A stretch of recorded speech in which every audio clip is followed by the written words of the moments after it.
Dalam pembelajaran PJOK, setiap peserta didik memiliki kemampuan dan kebutuhan belajar gerak yang berbeda.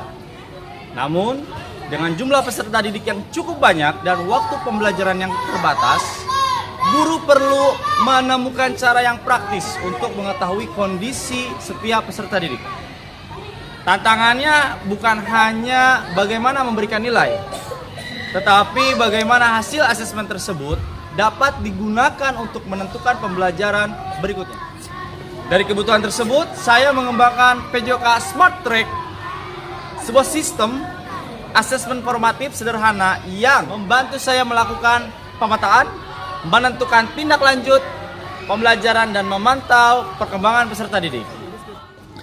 PJOK Smart Track menggunakan 5 tahapan, yaitu Screen, Map, Act, Reassess, dan Track. Screen digunakan untuk mengetahui kondisi awal peserta didik. Map untuk memetakan kebutuhan belajar. Act untuk menentukan tindakan pembelajaran. Reassess untuk melihat kembali performa peserta didik. Dan Track untuk mencatat perkembangan dari waktu ke waktu. Pada praktikal ini saya menerapkannya pada pembelajaran gerak lokomotor dengan fokus berlari menggunakan perubahan arah. Hari ini kita akan melakukan aktivitas lari dengan perubahan arah. Ya. Perhatikan bagaimana kalian mengontrol tubuh, menjaga koordinasi, mengubah arah, dan menyesuaikan gerakan dengan ruang. Yang kita perhatikan bukan siapa yang paling cepat, tapi bagaimana kalian melakukan gerakan dengan kontrol yang baik. Ikuti lintasan kon yang dari start sampai finish. Dengarkan instruksi, lakukan dengan aman dan jangan saling mendahului. Oke, kita sekarang bagi ahwatnya 2. Iwannya 2, silakan berbaris mengikuti warna kons.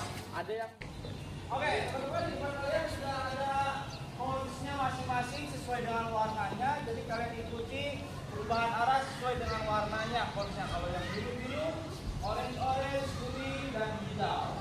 Contohnya, ya oke teman-teman, ini adalah garis start kalian dan yang paling ujung adalah finish. Ya, kita lakukan gerakan berlari dan berubah arah. Oke, contoh Bapak lakukan contohnya. Jadi kalian berlari dulu.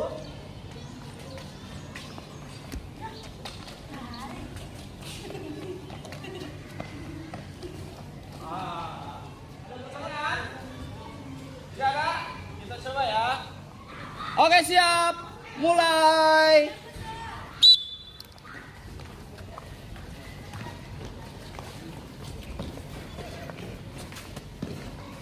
Oke, ikuti kons. Siap, selanjutnya. Bagus. Ya, oke.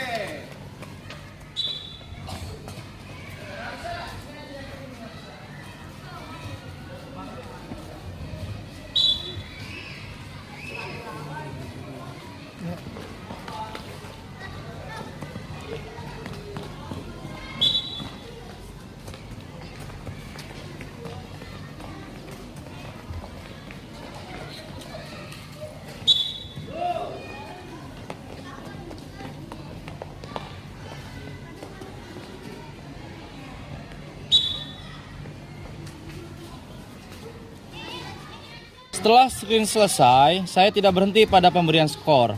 Hasil observasi saya gunakan untuk memetakan kebutuhan pembelajaran peserta didik.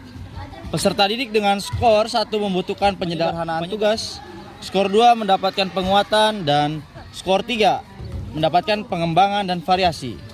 Sedangkan skor 4 mendapatkan pengayaan dan tantangan yang lebih kompleks. Oke, bisa dilihat di data ini.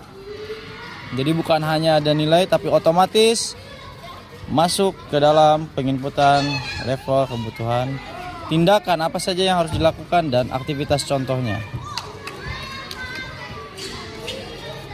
Oke. Dan juga bisa dilihat dalam satu kelas ini ada recap screen. Dengan pemetaan ini, saya dapat melihat kebutuhan kelas secara lebih cepat sekaligus menentukan tindak lanjut pembelajaran. Dan ada beberapa visual yang dapat membantu saya supaya lebih cepat menentukan bagaimana tindakan saya selanjutnya. Setelah mengetahui kebutuhan peserta didik, tahap berikutnya adalah act. yaitu menggunakan informasi hasil asesmen untuk menyesuaikan aktivitas pembelajaran. Akan berlatih ya, mengontrol tubuh dengan penyederhanaan yang tadinya serong antara gerak 2 jam, sekarang konsep kita bikin lurus. Ya, lari lurus tetap tapi mengitari kons dengan perubahan arah. Tidak usah terburu-buru, santai saja. Yang penting kontrol tubuh tetap terjaga. Oke? Siap. Oke.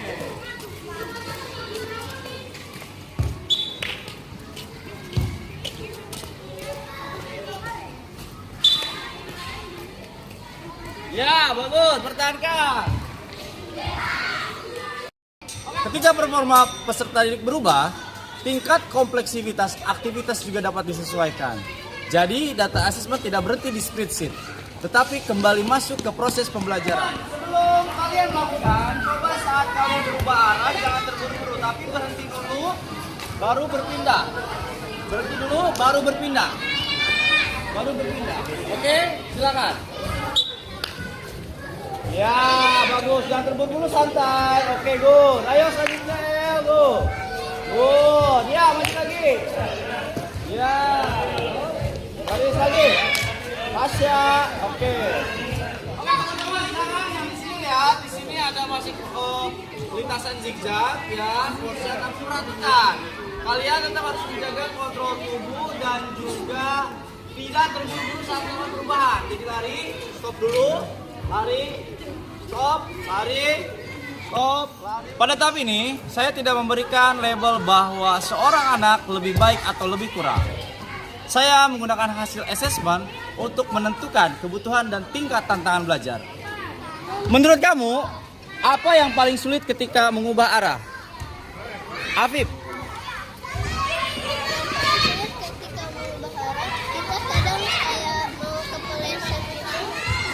Kita yang licin sama karena ada kamera. Alfat.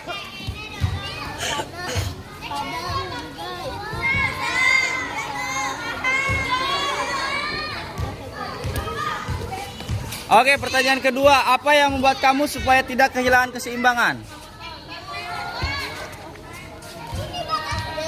Berhenti sejenak dulu baru lanjutkan. Melambatkan kecepatan supaya Oke, terima kasih Alfat dan Afif. Dari praktik ini saya melihat bahwa asesmen menjadi lebih bermakna ketika hasilnya langsung digunakan untuk menentukan pembelajaran. Saya tidak hanya mengetahui skor peserta didik, tetapi dapat melihat siapa yang membutuhkan penyederhanaan tugas, siapa yang membutuhkan penguatan, dan siapa yang siap mendapatkan tantangan lebih tinggi. Bagi saya, hal penting dari Smart Track bukan pada spreadsheet-nya, tetapi pada alur pengambilan keputusan yang menghubungkan asesmen dengan tindakan pembelajaran.